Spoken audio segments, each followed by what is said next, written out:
Okay. What is up, everybody? It's a Sunday. It's a bounty hunt day. I'm excited to chat some Bad Batch. You're excited to chat some Bad Batch with your fingers in the chat. And Wes is excited to punch in for that new intro. Hit it!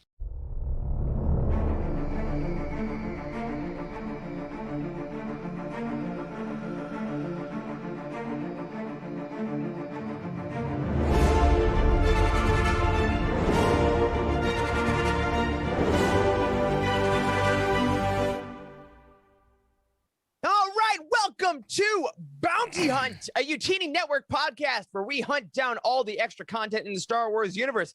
I'm your host, Eric Eilerson, joined by a full house today to talk some Bad Batch. First off, we have baseball cap wearing, trailer building Dr. Corey Hilton. Yeah, we were talking before the show. I'm converting like a cargo trailer into a camper in my free time, and like every second counts, right? So I'm disgusting. This is Bounty Hunt. This is coming as you are. I got holes in my shirt, got my America hat on, I got insulation in my beard. I can like smell the work that you're doing through the screen. Oh, like, it I smells. know exactly. It's ripe. Trust me. Oh man, nothing's more ripe though than the glorious face of Dr. Charles Hankel. Hey. What's up? I played like 3 hours of video games this morning, so I'm also working hard. My fingers are a little bit sore, but I'm gonna get through. Good. You know what? I hope you're good. I hope your fingers are just as good as the glorious, non-callous, smooth baby hands of Wes Jenkins. Look at these hardworking barbell calluses. Damn it. That was the face of an offended man right there. Welcome, everyone, to Bounty Hunt. Oh, well, is this your first time on Bounty Hunt? Hello. We are going to be here. We're talking about the Bad Batch Season 1, Episode 3, Replacements. We're going to be recapping the show, just chatting about what we liked about it. Full spoilers ahead. We didn't say that last episode.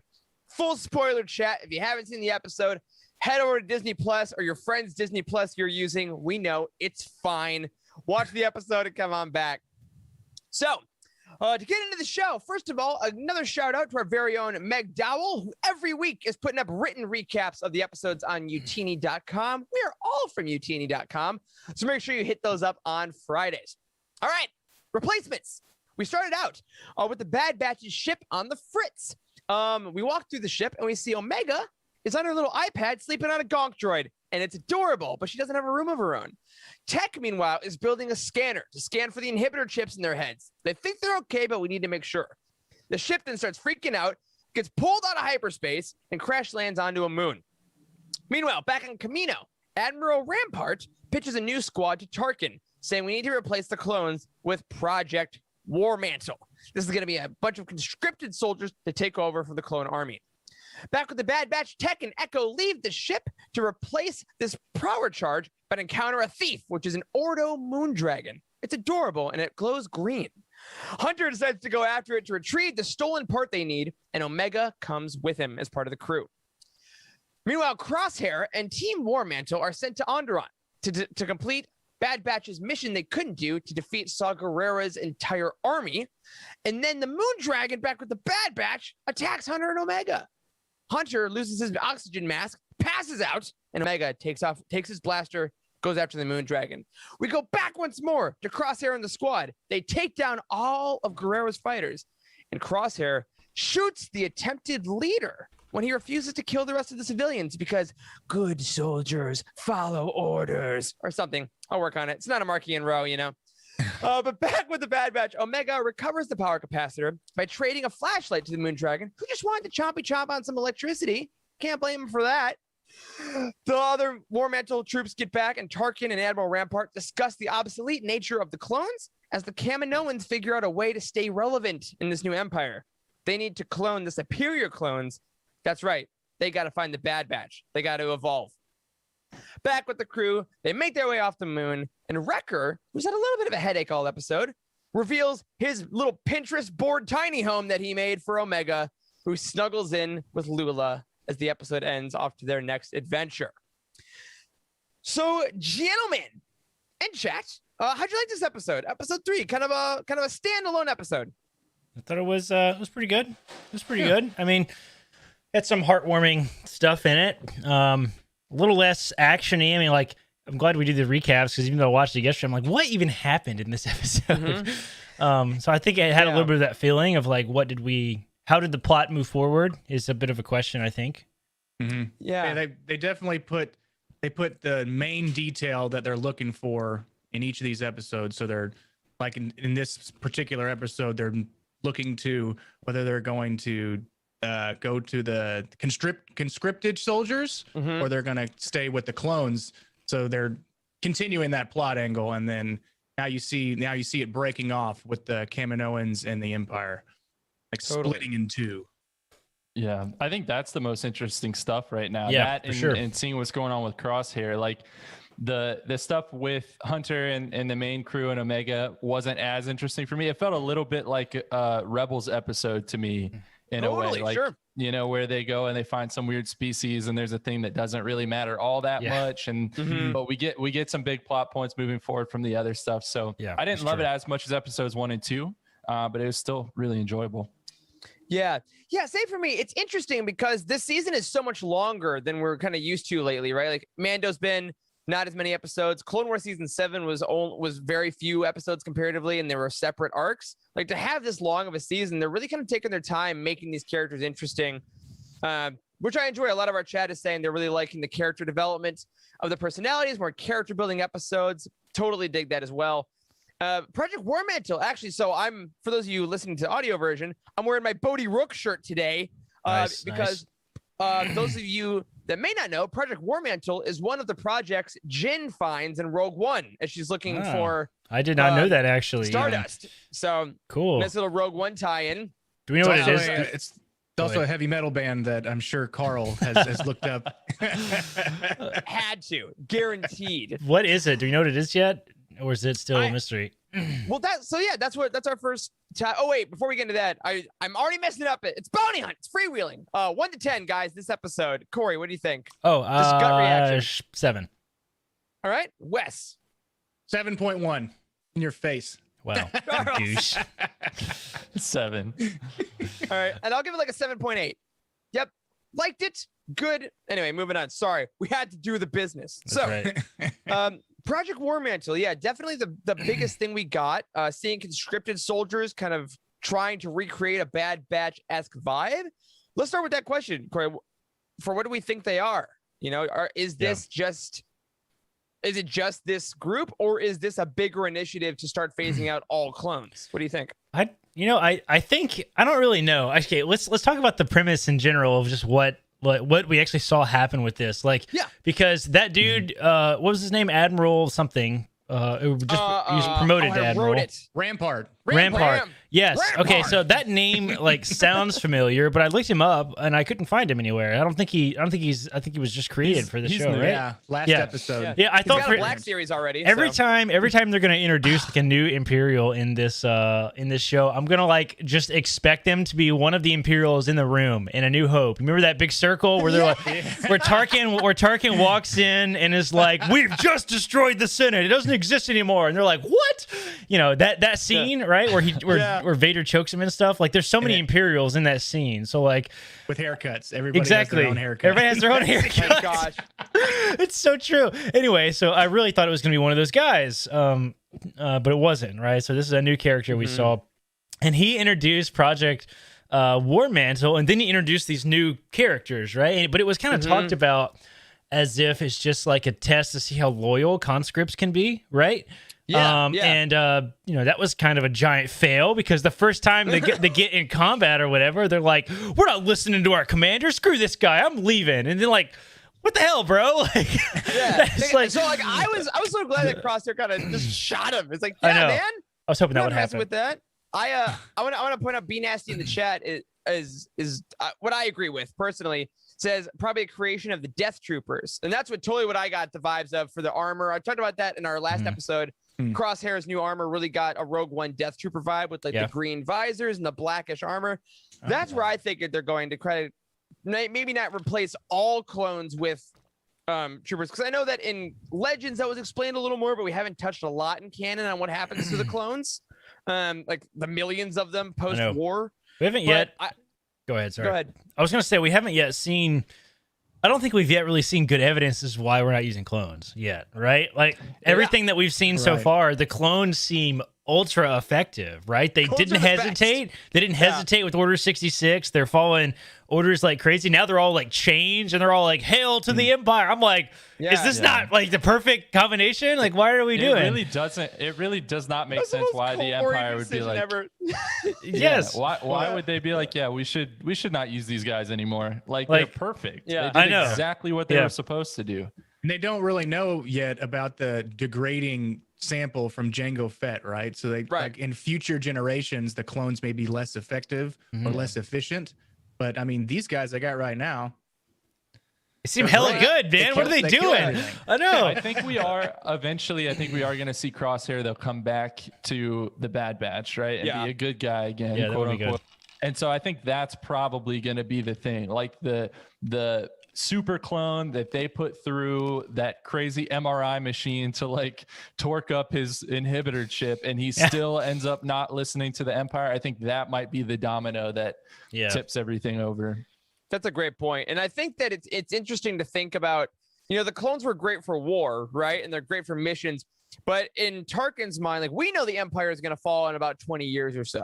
Mhm. But I think if they're thinking full like time longevity, I think Tarkin, it might have been mentioned either in this episode or honestly, it could have been in a book somewhere. This factoid is just in my mind where he was talking about for longevity of power, like you need people that are conscripted from the planets we're ruling to be the soldiers, because then they have loyalty to the Empire and it starts to bleed into the populace, as opposed to just the invading clones coming in and kind of being the police force. That's a good point. It comes to an ideological thing. Like that was a big Yeah. thing in like Lost Stars. You remember? Okay, it was Lost yeah, Stars. Yeah, it that's was probably Lost where it's Stars. It was a big thing because what's her name? Thane and from. Sienna. Sienna. Yeah. Sienna is like her parents. Like because she's in the Empire, they were like extra loyal to like the Empire Mhm. and stuff, right? So Yeah. I think that's part of it. Yeah, definitely. And it's let's see, I'm also a lot of chat things in this episode, which is great. Keep them coming, y'all. They mentioned, I think it was Being Nasty mentioned Scar Squadron from the comics. Do you guys remember these? I don't know if you guys read out. These were in the Star Wars main Oh line. yeah. Is that the one with the guy get the lightsaber? Yeah, the, and the lead guy does. Yeah. there's been a lot of talk about whether the Bad Batch becomes Scar Squadron, because there's a sniper, a tech guy, a leader, and like a big dude. oh man, And the question could be, is War Mantle the attempted recreation of the Bad Batch, or is this cloning thing that we're going to see the Kaminoans do, is that going to create Scar Squadron? Or is like, I know, don't know. I feel So, like That's I a lots feel of like possibilities. my most gut reaction of what War Mental actually is actually just a much more ideological thing. It's the Sure. idea of switching from clones to conscripts, and this is the grand plan and how in which we're gonna do it, right? That's what I think War Mental Yeah. is. But I don't know. I guess we'll see. It's a cool name. it is, sounds and like that- a sounds like War Yeah. Machine. Yeah, not to be confused with War Eagle, which is just a plan to make everyone watch Auburn football. All right. That was for you, Andrew. And CV, actually, it's in the chat. Next thing I wanted to discuss is Hunter has a really interesting episode when Omega finds Crosshair's weapon case. Was a really great moment, I thought, because she's so innocent trying to help. What's a good And just moment. looking at that case makes the whole squad kind of have this moment where, like you said, Charles, I think the idea of Crosshair coming back is clearly shown because they've not given up on him. Wrecker especially says, is it not his fault? They're reaching. So for us, do you guys think that Crosshair's betrayal is he not at fault at all? Is a little column A, column B? Because we're obviously seeing him go in for a lot of these like charges. They make his chip a little more intense and he's getting more violent. But he wasn't really on board in the first place. Like where are we at on Crosshair now, a few episodes in? I mean, it can't be his fault, right? Yeah. I mean, There was in a sense- there was a weird moment like when he was sitting on the bed at the end of the episode. You remember that? yeah, Yeah. contemplating his like Got that guilt a consciousness. little bit. Yeah. Yeah, I think it's not like the inhibitor chip.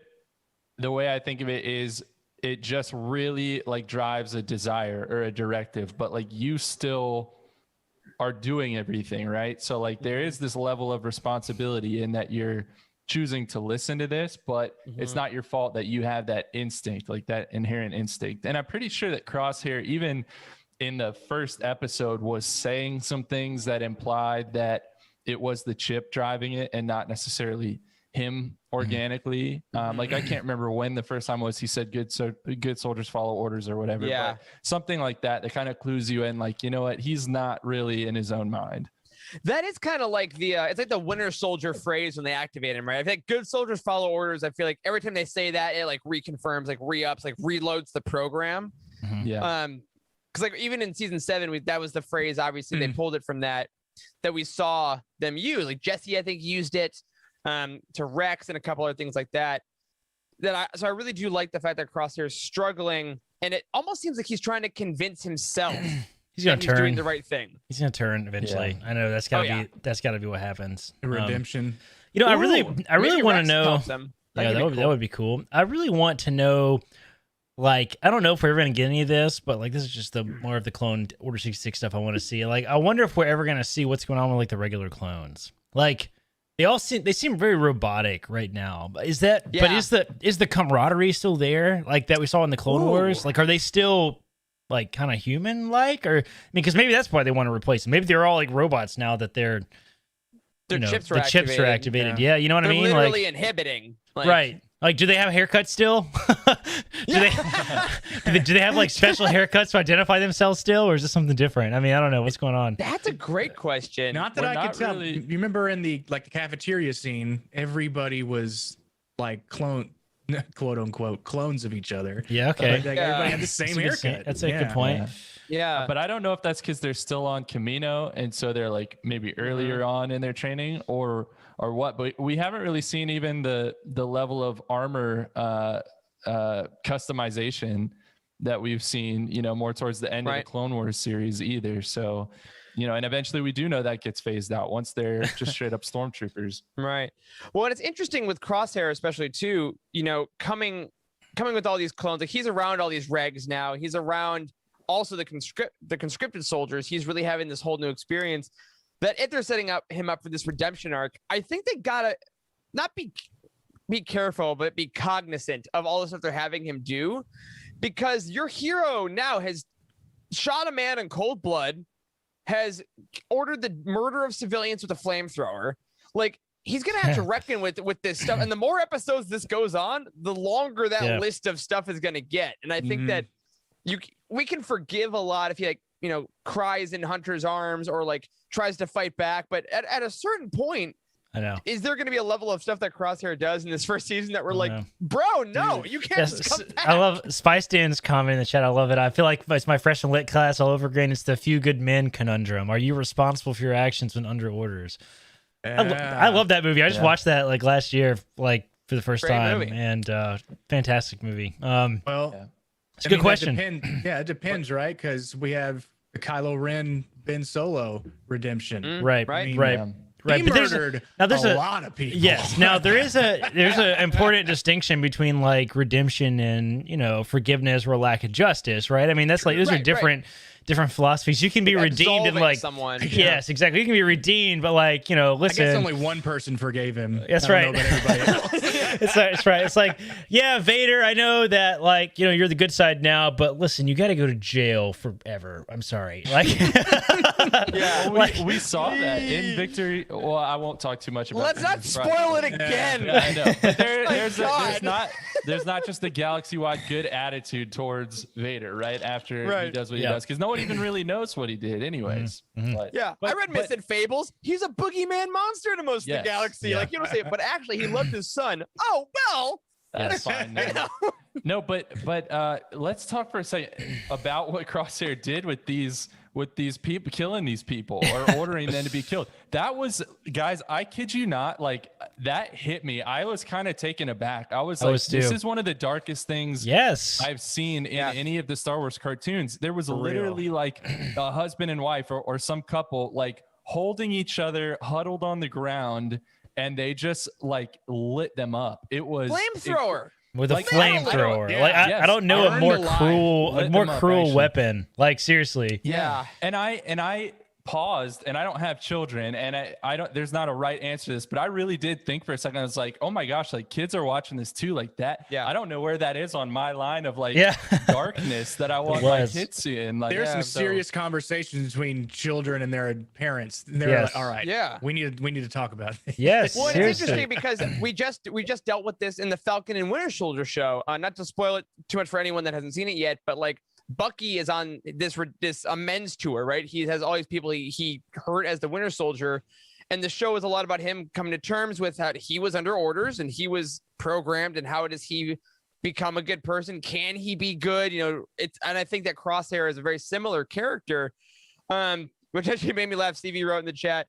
He said, "My name is Crosshair. I am no longer a murderous assassin, and you are part of my efforts to make amends." Like, Yeah. so that would be fun, but it would be interesting because as the chat is saying, some people have already forgiven him. Like Omega is already saying it's not his fault. He can't help it. And she obviously knows a lot about, you know, the Kaminoan process.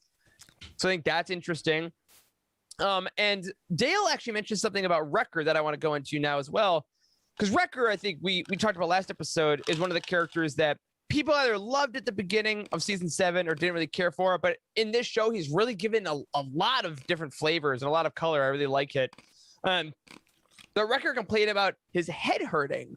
Now, this is, I mean, tell me if I'm wrong. This is clearly his chip, right? There's something Yeah, going it's on. got to be. No, I mean, Like, characters in or- shows don't complain about headaches unless, Yeah. you know, it's not like, man, I had a long day at work, had a headache, we're taking Tylenol. It's not like that in, in TV, right? I don't know. It has a reason. He didn't start complaining about it until he hit his head on the support rail. That's a good that was- point. That happened. So it could have activated. It could have Yeah, like because fixed it's touching that itself side, in a it's way. the right side. Yeah. Did anyone else think that those restraint harnesses were hilarious? That it dropped to the same level for Wrecker and for Omega? I Yes. was like, yeah, Omega would be yeeted out of here. No. Charles, it's the Force. Come Yeah. on now. That's very amusement park like dungeon drop type of You know, like somebody, I don't, restraints right there. I don't remember who it was. Maybe it was Blind Fate. Somebody in the chat earlier asked the question, why doesn't Omega just sleep in Crosshair's bed? Like, they clearly all have their own space on the ship. So there's an extra. Okay, I don't know. Whatever. It's Oh, I don't interesting. know. Well, and I gotta say though, on that note, I mentioned in the recap glibly, but I do think that is a straight up Pinterest board level room that like it's got good lighting he made for Omega. Yeah. He gave her his stuffed animal that he loves. Like Yeah. Uncle Wrecker is a really interesting color He for is. this character. You know, this guy who's beating droids with his fist, and like the wrecking ball in season 7 was such an awesome thing. But he's like we were watching it and Charlie was like, "Do you think he sewed those curtains?" And I think he might have. You know? Like I like that level to it. And do you think that we're gonna continue to see this warmth through Omega only? think Or do you so. think that Oh, through only? Oh, I don't know. I don't I know. guess through only Omega. I mean- Or is that like is the whole squad kind of starting to get a little more as the farther they get away from conflict? Are they all starting to get a little warmer? Yeah, it's a good question. Maybe I so. think so. That's good. Yep, Yeah. I like that. Cool. I like that a lot. I have a question. Change the subject a little Do bit. it. Do it. Is the woman character in the little death squad? Is that Fennec Shan? No. It's not. No, think because so. the woman's black, and then Fennec is. Oh, is she? not. It didn't Yeah. show them without their helmets. She was very lighter. long, so Yeah, no, Okay. it's not. That Well, that was Although a I don't know if funny. we're gonna get her though, because she's gonna be Yeah. coming some point. right. I Yeah, mean, that's isn't true. she's in the Well- show? She's in the trailer, right? Yes. Yeah. Okay. Yeah. Yeah, I don't know. thought it 13 was funny episodes though. left. Speaking of when they first showed all those non-clone troopers like lined up, and Rampart was like showing them off, and like Mhm. they looked cool, right, with their black armor and everything. But like Tarkin was just like, "Yeah, this might actually work," and I was like, "You haven't seen them do anything yet." I They're know. just dressing." I know. And then later on, he was like, "Yeah, maybe we should test them and see how they do." Yeah. I know. There you go, Tarkin. Tarkin's like weirdly he is both an optimist and a cynic at the same time, depending on the day. I know. It has to be maddening to work for Tarkin. Yes. Because be like, I love it, and then he cancels it out of nowhere. You're like, dude, what the hell? He's I thought we were such on it. Tarkin is such a dislikable character, but you also Oh, like yeah.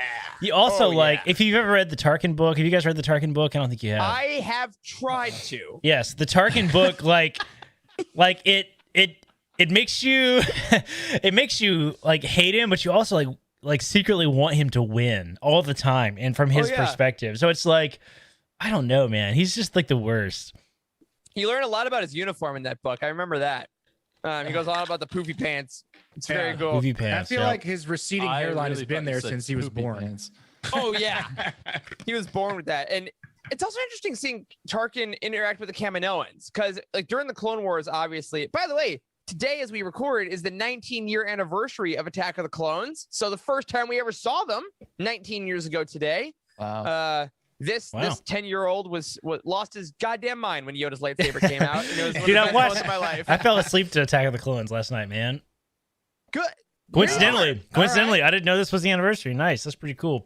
Dude, Yeah. can we Speak- talk about the Kaminoans for real though? Because let's do it. It's a really cool plot point. I think we never saw the transition into the Empire for the Kaminoans. Like No. they're like, hold on, we're not going down without a fight. Like we're gonna try something different here to keep this contract with the Empire. And I'm really interested to see what they come up with and see how, I don't know, how dark they might get to try to keep themselves afloat, because they were like celebrated cloners, right? In the time period of the prequels. But it seems like when this contract came along with the Republic, that is like their only contract. Like their portfolio is not diversified whatsoever. Like, Yeah, I mean, what did they do everything before rides on that? Like, Who else is buying clones? Like, what are you We've doing never with seen them? other clones I don't know. anywhere else. Like, I mean, so, it's probably like laborers. sex stuff, maybe. God damn it, Eric. I'm assuming, like, I was thinking farmers, maybe Yes, somebody like works in a factory workers, and I you don't go know, s- and you something go like- straight to sex. Cool. maybe they were working for Palpatine, right? Maybe that's what they were doing. I'll be at Exegol. Hey, cloning secrets only the Sith knew, and also all the Kaminoans. Yeah. But Hey, maybe yeah. maybe this is all the Kaminoans. Maybe they're just like 10 of them. They live on this station and they're like they're really good at what they do, but the rest of them are dead. You know? I love the Kaminoans. They're so cool. see, we all Yeah. thought that they were gonna bomb the whole thing and wipe out Kamino. What if they just go into like bankruptcy and like the whole show is just about them filling out paperwork, and they actually and they never put them back in the archives. They just forgot to put the planet back so that no one goes there, and they're like, oh no, Kamino. Yeah, they're working underground where the Munes live, and they're just Yeah. doing. Oh my Dude, god. They're just doing like paperwork, and just God, filing I stuff away the whole time because they're in. That's such what bad that's bed. what the clones are for. That's what they're for. It's menial labor. It's to they do were Eric's working banker job for him. That's what I was- I don't want to If the say that out loud, but yeah, they're doing Eric's job. If the Kaminoans were working underground, do you know how many lamps they would have to have at their desk to make up for what they're used to with their bright white Pure lights? whiteness. God, They a must have show- terrible vision. If you had only Kaminoans and the Munes, that'd be the ugliest TV show ever. All these yeah. like long, weird people. But I gotta say the Kaminoans at the end. So this is the question that I had watching it, because they said, oh, we need to clone superior clones to stay ahead of the game. And they look at the cafeteria table where I assume the Bad Batch ate. So I'm guessing that's what they mean. But I think also Omega has to somewhat like work into this, because we still don't entirely know what her deal is. Like, she's doing the mimicking things we talked about, maybe force sensitive, maybe a combination of something, whatever it is. Mhm. Like this episode, it seemed like her power was common sense. But do you think that that they want to clone Omega because she's a new batch? Do you think that they just want to clone the Bad Batch again? Like, what is their end goal at the end of this episode? Because it seems like they're going a direction, but it's still a little unclear. I don't know.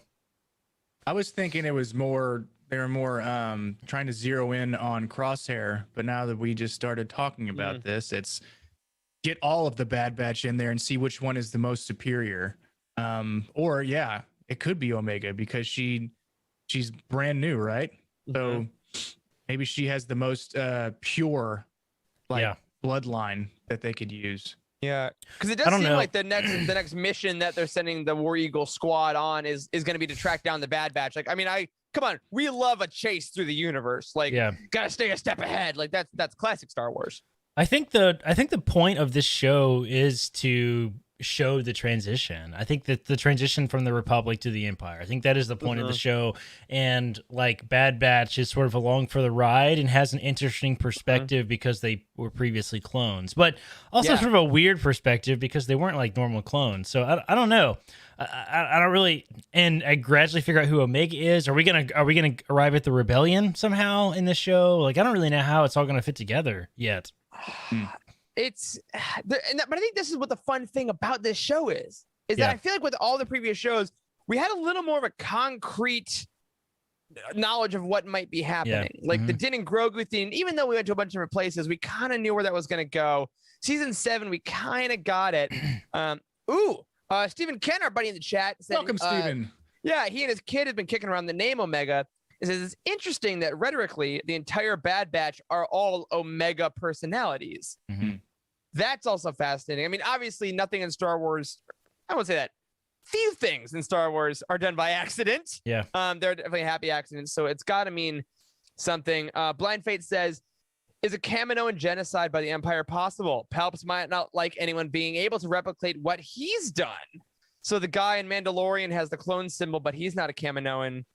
That's So a good like, point. is Palpatine got what he needed from them, and now he's going to take that secret, and maybe that's the last thing he needed for Exegol. You know, there's a lot of ways. There's a lot of ways this could happen, which I think it's just exciting. Like the future is so open. Speculation is fun when you have a existing story. I mean, we have lots of plot points we can jump in on later on in other shows that are much further down the timeline with Mandalorian stuff, with like Empire Rebellion stuff. Like, I mean, there's so many things that we can tie into. It's really fantastic. And like we know that Rex is going to come in at some point because of the trailer. We know Fennec Shand is coming in at some point. We don't know when. We don't know how. And I think that makes it super fun. So, God, now I'm just thinking again about Kamino being wiped out. It makes me sad. Because you're right, like Charles, they're cool. They're such cool characters. I would have liked to spend even more time on that planet in the prequels, but you know, I got Empire Strikes Back vibes when they landed on the asteroid, right? And then with the masks. Yeah. He's cool. That I was going to talk about that. The animation part when they breathe and it fogs out, and then when they breathe back in, it like that animation. Like nobody would have. I'm sure somebody would have thought of it, but that wouldn't have been like put in years ago, right? Oh, that's not Clone Wars season 1 money. Yeah. Absolutely not. I don't think we can make it through an episode of Bounty Hunt without talking about how absolutely flippin' incredible the animation is. Like, there's stuff that makes me notice it every single time, and like the creature with the light like emanating down its back and stuff. Like, dude, it's so good. Like, so good. Yeah, the lighting. This one I noticed when Omega goes down the hole and she clicks on the flashlight. Like, just the lighting of the on the backlight under her face and lighting up the cave, like that stuff is so hard to do. Yes, it looks really good too. It's really entertaining. It really is entertaining. Like I don't want this studio to die, right? Like I want to continue doing more stuff in this animation style. It's just really, really, really good. And I don't know if that's relative because we saw what the Clone Wars was like, but like I feel like from an animated standpoint, the show is really top notch. Yeah, there's got to be somebody taking notes or just like, after this is done, we need to snatch up some of these creators, some of these animators, and just like give them a job with us and pay them more money. And now it's going to turn into. Didn't Matt Lanter say that he is like coming back for something involving Anakin in the animated world recently? Yep. And I don't think it's this. I mean, I guess technically it could be, but I don't think it's this. The Darth Vader Murder Chronicles. There it is. Darth Vader Murder Chronicles. All the Jedi that he hunts down and assassinates. An animated TV show for children by Disney Star Wars. Making a murderer. And that'll be interesting. I bet there's people looking at the analytics of these because, as we said, this episode especially got so freaking dark with Crosshair and the flamethrowers that I'm sure they're looking at the analytics of Disney Plus. Like, what age range are watching these? Like, are kids watching animation, or is it all the 18 to 49s? Like, is it all the older people that are watching all these animated shows? And if that's the case, like they're buying the subscriptions, then you're gonna teeter it more to that. But that being said, Star Wars has always been for kids. It always will be for kids, so we're not going to lose that. So we'll see Yeah, kind of how that evolves. I would have liked to have been around like the decision making for the whole flamethrower thing. I wonder if that was like total oversight or something that had a huge amount of discussion about like do we want to do this? Like this is really really dark. I mean, like I would love to read those emails of like maybe they asked George about it. And he's like, well, you know, if we use a flamethrower, then the flesh would crinkle and then Crosshair would smell it. Because the helmets get rid of smoke, not toxins. So, well, I mean, maybe that would make him more evil. We talk about how dark that was, but I think part of it is that it's new to us as well, because like the immolation scene in Revenge of the Sith, we see a live action flesh and blood person get lit on fire. We watch him literally burn within an inch of death. So technically that's worse than what we saw. Dude, that for some reason that does not even faze me. I don't know why. Maybe because I've seen it so many thousand times. It's like no big deal at all. Well, we saw it as kids, and as Steven says, okay, so Steven can attest that a lot of grade 3 to 6 kids in his child's orbit are watching this and all the animated stuff. So it's good. You know, they're still and they're learning a lot. Like you know, like Obi-Wan and Cheryl are talking about Crosshair at the end. He's alone, so kids are watching these stories, and I think it's great that they're asking all these questions, like. This is what loneliness is. Crosshair did a bad thing, you know, and now he feels bad about that. See how lonely he is. And now see how the Bad Batch, they're on the run, but they're warm and they're together. Like, I think these are always going to be full of great lessons for kids and adults that have to remember this. So did we talk about Omega having a chip in her head? We didn't. No? Does she? It doesn't seem like she does. I don't know that she does. I mean, it doesn't seem like she does, but the scanner, the tech, I mean, I assume that'll be done in the next episode or something. They're not going to be a season of creating a tech gadget. Right. Like, episode 12, almost done. Like, I was just thinking about Crosshair, like turning and coming back to the Bad Batch and to his family. But then what if like once something goes awry with that, then Omega turns into the like being bad, being in the dark, being with the Empire. I think the Rex thing, whenever they meet Rex, which I think has to be sooner rather than later, because Star Wars trailers, there's no way they show us the second half of the season stuff usually. And with him getting his chip out, and we know in Rebels that Gregor and Wolf have the scars and get theirs out, I feel like Rex will have figured out how to do it. And at a certain point, we have to, as an audience, not fear they're going to turn in order to just watch the show. So that's my theory, is that Rex he's like a little factory. Like, all right, get in the chair. All right, next. And they just take their chips out. Just do some real quick brain surgery in the garage. Yeah. Yeah. The Force with me, I'm one with the Force. The Force with me, I'm one with the Force. Really easy. I like it. Well, wait, let's do before we get on out of here, I actually want to tease something for all y'all watching live, which this is the biggest audience we've had for Bounty Hunt. We're gonna, I guess, try to keep to this time-ish because it seems to work. Like, no promises. We'll see how life goes. But I wanted to tease something for you all on tomorrow night's Living Force, Monday night, 8 p.m. Eastern time, as it always is. We are going to be doing something that I have wanted to do for a while, and y'all seem to have fun with, which is another draft episode. And this episode, we are drafting from the dark side. So this weekend, I put together a board. Can we show our lovely audience all the dark side members we'll be drafting from? Look at these fantastic folks. Off-centered. It's a little there it is. That was weird. Boy. There are 24 dark side members we will be drafting from tomorrow. Each of us will get 6. So if you want to influence our decisions, as you know you do, and you want to see what old wrinkly characters Wes will draft, tune in tomorrow night, 8 p.m. To see who gets stuck with Pong Crow. That's really what I'm excited about. I don't even know what that means. I got to do research for tomorrow. That's right, man. So, freaking tune in tomorrow night. Literally the most hateable character, I think, in the entire Clone Wars series. Absolutely. Like, I hate that dude so much that the Umbera arc, which is one of the most epic arcs in all of the Clone Wars, it pisses me off. I can't watch it. It's just infuriating. I'm like, yeah, can't do it. Yeah. Well, we'll see if hopefully Corey gets stuck with him. Tomorrow night, that will like be hell. Like at hell. 8 p.m. You got Mace Windu, bro. Yeah. Oh my god. Before we did the Genndy Tartakovsky review. Incredible. And before we get it out of here, one last thing. They mentioned in the chat, we don't really ever mention this, but we should. We're on YouTube. If you're watching the stream and you like what we do, go ahead and throw a like on this video if you want. It helps stuff. That's all I got. I don't know. I'm bad at YouTube so far. I'll throw a like on the stream. Algorithms. There it Smash is. that like and subscribe button. Be sure to hit that bell so you get those notifications coming to your inbox. Yeah, we're here All on right. UTD Radio News.